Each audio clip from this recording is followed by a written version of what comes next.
আপনাকে আমি কতবার বললাম যে আমার 5টা উপদেশ মনে রাখবেন। আমি আব্দুর রাজ্জাক বিন ইউসুফ আপনার জন্য জাতিকে 5টা উপদেশ দিয়ে গেলাম। এক, আপনার জীবনের সবচেয়ে জরুরি কাজ কোনটা? এর চেয়ে জরুরি কাজ পৃথিবীতে নেই, সেটা হলো সালাত, নামাজ। মনে রাখতে হবে আপনাকে। পৃথিবীবাসী, আমি আব্দুর রাজ্জাক বিন ইউসুফ আপনাদের দ্বীনি ভাই হিসাবে মহিলা পুরুষ সকলকে বলে যাচ্ছি, মানুষের জীবনের সবচেয়ে জরুরি কাজ পৃথিবীতে, কাজ হিসাবে, কর্ম হিসাবে এর চেয়ে জরুরি কাজ পৃথিবীতে নাই। সেটা কি? সালাত। জীবনে এর সাথে কোনোদিন আপোষ করিয়েন না। একে শক্ত হাতে দমন করবেন, টাইম হলে আদায় করতে হবে, যত সমস্যা থাকে। কোন দিন 5 মিনিটের জন্য এর সাথে আপোষ করবেন না। এর চেয়ে জরুরি কাজ পৃথিবীতে নেই। 2, দ্বিতীয় পৃথিবীতে জরুরি কাজ হালাল রুজি। আপনাকে আমি ব্যাংকে লোন নিয়ে ব্যবসা করতে বলিনি, কোনোদিন বলিনি। চকলেট দিয়ে ব্যবসা করতে বলেছি, তাহলে লোন নেওয়া লাগবে না। চকলেট দিয়ে যদি আমি ব্যবসা করি তো লোন নেওয়া লাগবে না। লোন এত খারাপ, লোন এত খারাপ, লোন এত খারাপ যে লোন যেন আমি না করি, এই জন্য আল্লাহর নবী দিন রাত পরিত্রাণ চাইতেন। সালাম ফিরার পূর্বে এমন কোনোদিন জীবনে একটা দিন ঘটেনি যে এই দোয়া বলেননি।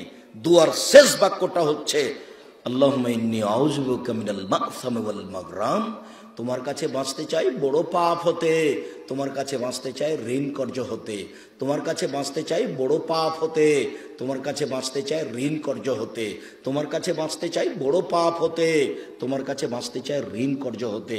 এই বাক্যটা না বলে তিনি কোনোদিন সালাম ফিরেননি। এ কথা আয়েশা রাদিয়াল্লাহু তাআলা আনহা বলেন, হাদিস বুখারী মুসলিম।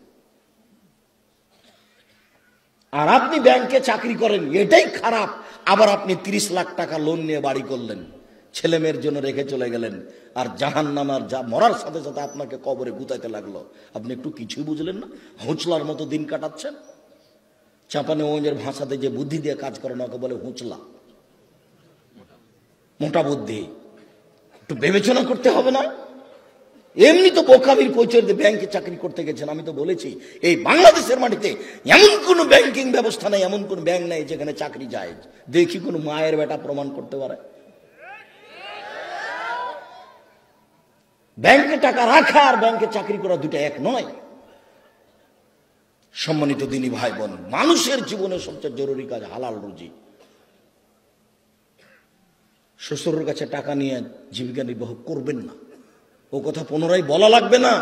শতবার বলেছি যে যৌতুকের টাকা দিয়ে চাউল কিনে ভাত খেয়ে ইবাদত কবুল হবে না। ভিক্ষা করার টাকা দিয়ে চাউল কিনে ভাত খেয়ে ইবাদত কবুল হবে। আমি ভিক্ষা করব কেন? আমার গায়ে শক্তি আছে, কাজ করে খেতে পারি। তবুও ভিক্ষা করা টাকা দিয়ে চাউল কিনে ভাত খেয়ে ইবাদত কবুল হবে। যৌতুকের টাকা দিয়ে ভাত খেয়ে ইবাদত কবুল হবে না। চাউল কিনে ভাত খেয়ে ইবাদত কবুল হবে না। ওটা হারাম টাকা। যৌতুক শ্বশুরকে ফেরত দিতে হবে, এটা ভুল হয়েছে। আর আগামীকাল সন্ধ্যা হতে হতে এই ছেলে, তোমাকে বলেছি শতবার, তোমার বাপ যেন তোমার ফুফুকে জমি ফেরত দেয়, হিসাব করে ভাগ করে দেয়। আগামীকাল সন্ধ্যা হতে হতে আপনি বোনের জমি দিয়ে দিবেন। আপনার বাপ মরা 10 বছর হলো। বোনের জমি মানে পরের জমি। পরের জমি খান কেন? শরম হয় না? আপনার ভাগ্য আল্লাহ লিখে দেননি?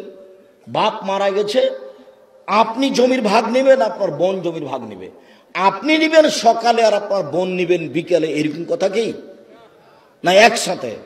তা আজ পর্যন্ত জমি আপনার কাছে কেন? আপনাদের 4 ঘাট কোন দিক থেকে একটা লোক গেছে আমার কাছে, তো বলছে আমি অংশ বন্টনের উপরে ডক্টরেট ডিগ্রি করব, সেই জন্য আপনার কাছে এসেছি। তো কি করবেন? কি বলে আপনাকে কিছু জিজ্ঞাসা করবো। প্রথমে বলছে আপনার আমি পরীক্ষা নিব। আমারই পরীক্ষা নিবেন? আচ্ছা ভালো, কি জিজ্ঞাসা করবেন করেন তো। তো কিছু মাসলা জিজ্ঞাসা করলো এই ফারাইজ সম্পর্কে। করার পরে বলছেন আমাকে এইটাই মনে হয় আমার পরীক্ষা। সেটা হলো এই, আপনার বাপ মারা গেছে না বেঁচে আছেন? বল মারা গেছেন। কতদিন হলো? এতদিন। তো আপনার জমি জায়গার খবর কি? তা আমি বললাম যে আমার বাপকে মাটি দিয়ে এসে আগে জমি ভাগ করেছি, তারপরে খাওয়া দাওয়া। খাওয়ার আমরা আগে খাইনি, আগে জমি ভাগ করেছি তারপরে খাওয়া। যদিও জমি আমি একটু চিনি, আমার ছোট ভাই চিনে না। আমরা কোনোদিন জমিতেই যাইনি। আমার আব্বা একজন ছোট কৃষক ছিলেন, 20-25 বিঘা জমি রাখতেন। যখন পশ্চিমে থাকতাম তখন বলতো ধান বিক্রি এত টাকা, কালাই বিক্রি এত টাকা, সরিষা বিক্রি এত টাকা, পেঁয়াজ বিক্রি এত টাকা, মোট 1000 টাকা পাঠালাম। তখন আমি ভাবতাম যে আমার আব্বাকে 1000 টাকা সংগ্রহ করতে অনেক পরিশ্রম করতে হয়েছে। ওই কথা আমার এখনো দিনের মতো মনে পড়ে। আমার আব্বা আমাকে বলতেন যে আমি যতদিন বেঁচে আছি ততদিন তোমাকে জমিতে যেতে হবে না, কোনো কাজ করতে হবে না, যদি কাজ করে খেতে হয় তাহলে আমার মরার পরে। আমার এই বাপের আমার এই বাক্যটা আমি ভুলতে পারি না, যে তোমরা যদি কাজ করে খাওয়াই লাগে তা আমার পরে খাও, আমি যতদিন আছি তোমরা ততদিন এই জমি জায়গাতে যায় না। শুকরিয়া, জাযাকুমুল্লাহ খায়র। যেটা বলছিলাম হালাল রুজি, 3 কোরআন তেলাওয়াত, 24 ঘন্টায় একবার কোরআন মাজিদ তেলাওয়াত করবেনই, করতেই হবে, নাহলে কোরআন বিপক্ষে চলে যাবে। বেশি না পড়লেও কি বলেছি সূরা ইখলাস 3 বার পড়েন, একবার কোরআন মাজিদ পড়ার সমান নাকি হবে। কেন পড়েননি আজকে বলেন তো যে আমি পড়েছি? বলেন, এই ছেলে তুমি লাভ দিয়ে বলো যে আমি পড়েছি, একটু হিসাব হয় না কেন? কেন পড়তে পারেন না? কেন পড়তে পারেন না? কি আছে সমস্যা যে পড়তে পারেন না? কেন পড়বেন না? সূরা ইখলাসটা আপনি 3 বার কেন পড়বেন না? নিজেকে মানুষ মনে করেন না? নিজেকে গরু ছাগল মনে করেন? বুঝেও বুঝে না ওরা চক্ষু, বুঝেও বুঝে না ওরা অন্তর আছে বুঝে না, দেখেও দেখে না ওরা চক্ষু আছে দেখে না, শোনেও শোনে না ওরা কান আছে শোনে না। উলায়েকা কাল আনাম, তারা পশু প্রাণীর মতো, তারা গরু ছাগলের মতো, তারা কুকুর শ্রীগেলের মতো, বাল হওয়া জাল বরং তার চেয়ে খারাপ। নিজেকে গরু ছাগল মনে করেন, পশু প্রাণী মনে করেন। কেন আপনি পড়েননি কোরআন মাজিদ? আজকে অন্তত সূরা ইখলাসটা কেন পড়েননি? এটা হলো 4 নম্বর। 1 সালাত, 2 রুজি, 3 কোরআন তেলাওয়াত, 4 দুইজন যেখানে বসে আছে সেখানে বসবেন না। ওখানে বসে ওরা একজনের বদনাম করছিল, আপনি গিয়ে যদি বলেন হ্যাঁ ঠিক বলেছিস, আসলেও খারাপ, এখন কি হবে? তাহাজ্জুদ সারা জীবনে যা পড়েছেন ওইটা যদি এক পাল্লায় দেওয়া হয়, আর ঠিক বলেছিস আসলেও খারাপ এই বাক্য যদি এক পাল্লাতে দেওয়া হয়, পুরো জীবনের তাহাজ্জুদ হারিয়ে যাবে। আপনি বলতে পারেন, বুঝতে পারেন ল্যাংটা মেয়েকে দেখছি আর গল্প জমাচ্ছি, এটা কত বড় খারাপ, আর মানুষের বদনাম কানে শুনছি, এটা কত বড় খারাপ, আপনাকে আমি বুঝাতে পারি না। 4 জন যেখানে, 2 জন যেখানে বসে আছে সেখানে বসবেন না। 5 ছেলে মেয়ে স্ত্রীর উপরে হন কঠোর, খুব কঠোর, চোখ যেভাবে ঘুরে বউ সেভাবে চলে, তার নাম ক্ষমতা। আহাল পরিবারের উপরে খুব কঠোর হতে হবে, শক্ত হাতে পরিবারকে দমন করতে হবে, নইলে তাহাজ্জুদে আপনি টিকতে পারবেন না। শেষে দেখা যায় বেটির কারণে বইয়ের কারণে জাহান্নাম হয়ে গেছে। শতদিন বলেছি, আল্লাহ নবী বলছেন 3 শ্রেণীর মানুষ জাহান্নামে যাবে। তার 1 শ্রেণীর মানুষ হচ্ছে মধুমিনুল খামর, যারা নিয়মিত বিড়ি তামাক জর্দা সিগারেট গুল নেশাদার দ্রব্য খায় পান করে, তারা জাহান্নামে যাবে। একটা ছেলে বলছে, আব্দুল রাজাক সাহেব আপনি যে বিড়ি সিগারেট সব সময় বলেন, তো বিড়ি সিগারেট হারাম তার দলিল কোথায়? তো দলিল সরাসরি আছে, আল্লাহ রাসূল বলছেন মাসকারা কাসিরুহু ফাকালিলুহু হারাম। যেই জিনিসটা বেশি খেলে বিবেকের ক্ষতি হবে, তার কম, তার একটা কণাও হারাম। তো তাহলে তোমার 50 বেড়ি, হাফ কেজি বেড়ির মশলা খুলে একজনকে খাওয়াইয়া দাও তো দেখি। হাফ কেজি জর্দা তুমি একজনকে খাওয়াইয়া দাও, তার বিবেকের ক্ষতি হয় কি না? 10 কেজি খাওয়াইয়া দিলে যদি বিবেকের ক্ষতি হয়, তাহলে তার একটা কণাও হারাম। আল্লাহ রাসূল বলেছেন, এক বাক্য বলেছেন এমন ভাবে কিয়ামত পর্যন্ত সারা পৃথিবীর সব জায়গাতে চলবে। কাজেই হালাল রুজি খাবেন, আর জরুরি প্রয়োজন ছাড়া কোথাও বসবেন না, আর পরিবারের উপরে খুব শক্ত, খুব কঠোর হতে হবে। সম্মানিত দিনী ভাই বোন, এই 5টা উপদেশ থাকছে।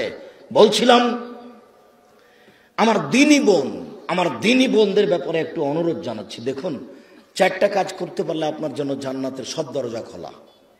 আপনি 4টা কাজ করেন, জান্নাতের যে কোনো দরজাতে যেতে পারবেন। আমি বলিনি এই কথা মুহাম্মদ সাল্লাল্লাহু আলাইহি সাল্লাম বলেন। 1 সালাত খামসা, 5 ওয়াক্ত সালাত আদায় করুন। এই ছেলে, তোমরা ওখানে ভাবে দাঁড়িয়ে কেন?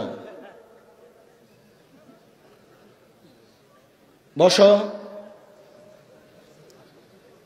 দিনী ভাই বোন, আমি আপনাদেরকে অনুরোধ করছি, আপনারা দয়া করে দোকানপাটে কেউ থাকিয়েন না, রাস্তাঘাটে চলাচল করিয়েন না।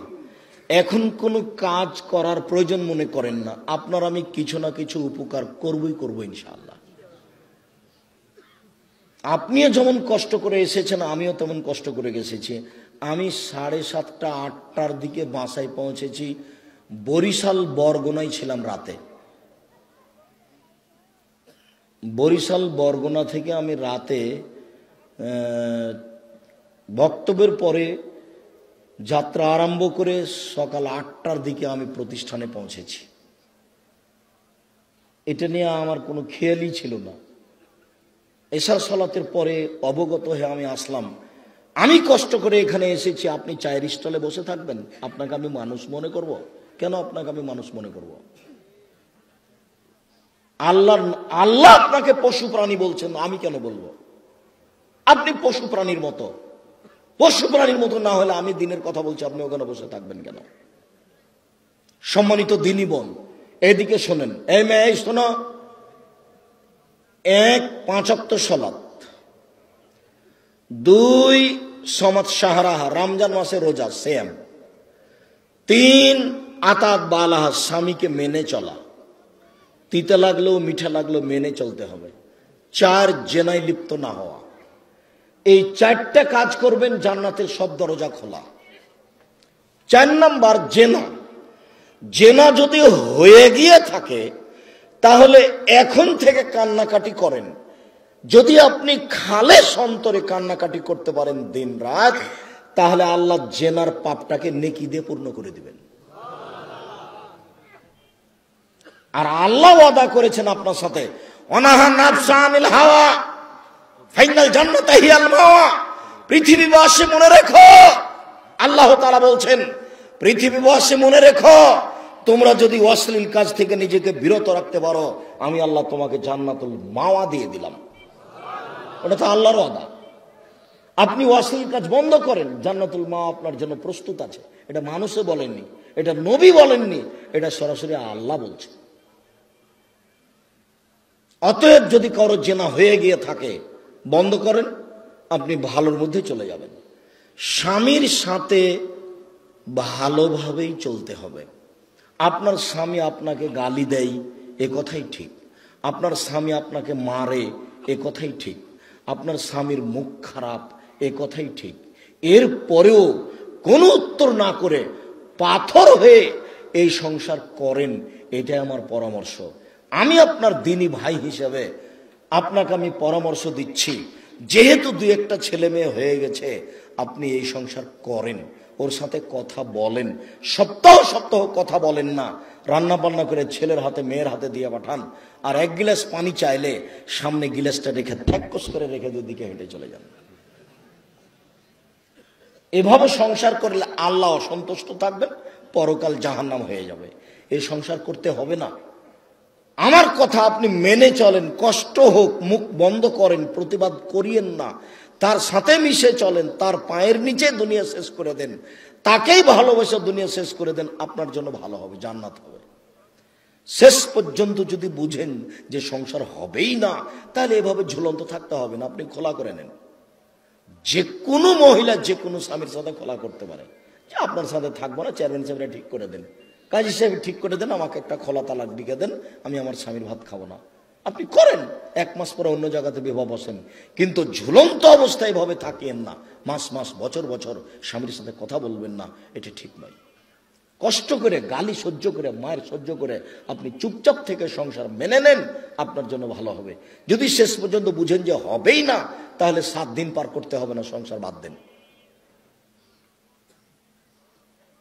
4টা কাজ করেন, জান্নাতের সব দরজা খোলা আপনার জন্য। আপাতত কথা শেষ, আপনি আমার দিনী বোন। 1 5 ওয়াক্ত সালাত, 2 রমজান মাসে রোজা, 3 স্বামীকে মেনে চলা, 4 জেনায় লিপ্ত না হওয়া। জেনা যদি ঘটেই থাকে তাহলে মরা পর্যন্ত কান্নাকাটি করেন, যা পাপ হয়েছে সেটা আল্লাহ নেকি দিয়ে পূর্ণ করে দিবেন ইনশাআল্লাহ। এবার আপনাদের সাথে একটু জরুরি কথা, যেটা আল্লাহ রাসূল বলেছেন, স্বামী হিসাবে, বাপ হিসাবে জরুরি কথা হচ্ছে, 1 যে মানের আপনি খাচ্ছেন বউকে স্ত্রীকে সে মানের খাওয়াবেন।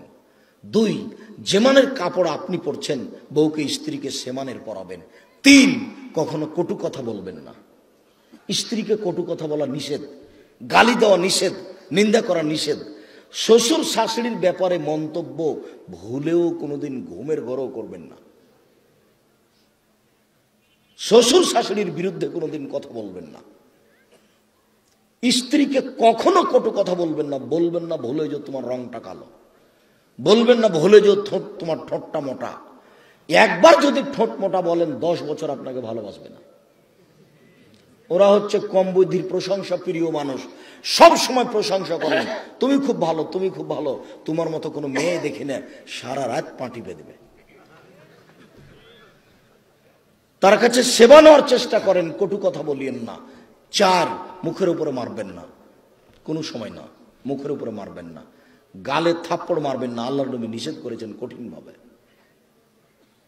5, ওলা তাত্র খাইল্লা ফিল বাইতে, নিজের বাড়ি ছাড়া কোথাও থাকতে দিবেন না।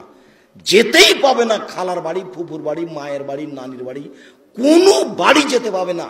বিবাহের বাড়ি তো অসম্ভব হতেই পারে না। দাওয়াত দিয়েছে আপনি যাবেন, আপনার ছেলে যাবে, আপনার বউ যাবে কেন? বিবাহের বাড়িতে গেলে স্বামীর সংখ্যা বেশি হয়ে যায়। কমিউনিটি সেন্টারে যাওয়ার কোনো প্রশ্নই আসে না, বাজারের তো কোনো প্রশ্নই আসে না। পুরুষের পরিচয় দিবেন। কই, আমরা তো কোনোদিন বাজারে যাই না, আমরা তো বেঁচে আছি দুনিয়াতে। আমাদের আহাল পরিবারের তো কোনো সময় বাজারে যায় না, আমরা তো আছি দুনিয়াতে বেঁচে। আপনার বউ কেন বাজারে যাবে? কেন? কাপুরুষ আপনি? বেটা মরে গেছে, স্বামী মরে গেছে, আপনি মারা গেছেন, আপনার ছেলে মারা গেছে, কেন আপনার বউ বাজারে যাবে? নিজেকে পুরুষ মনে করেন না? এই 5টা জিম্মেদারি পালন করবেন। 5ম নম্বরটা খুবই শক্ত। এটাই ছিল 5টা উপদেশের শেষ। স্ত্রী পরিবারের উপর কঠোর হতে হবে, আপনার কথাই চলবে এই বাড়িতে। তাকে কোনোদিন কাপড় কিনতে দিবেন না যতদিন পর্যন্ত না বুঝেছে যে আপনি মোটা কাপড় কিনলো আমার কাছে মিঠে, চিকন কাপড় কিনলো আমার কাছে মিঠে।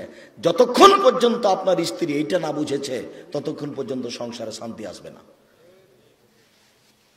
আপনার প্রত্যেকটা কাজের উপরে তাকে খুশি থাকতে হবে যে আপনারটা ভালো, আমার ভালো। আমি নিজে থেকে বাজার করতে যাব, আমি কাপড়টাতে হাত দিয়ে দেখবো যে চিকন নয়, তখন এভাবে ছুঁড়ে মারবো, এই সংসার ভালো হবে না।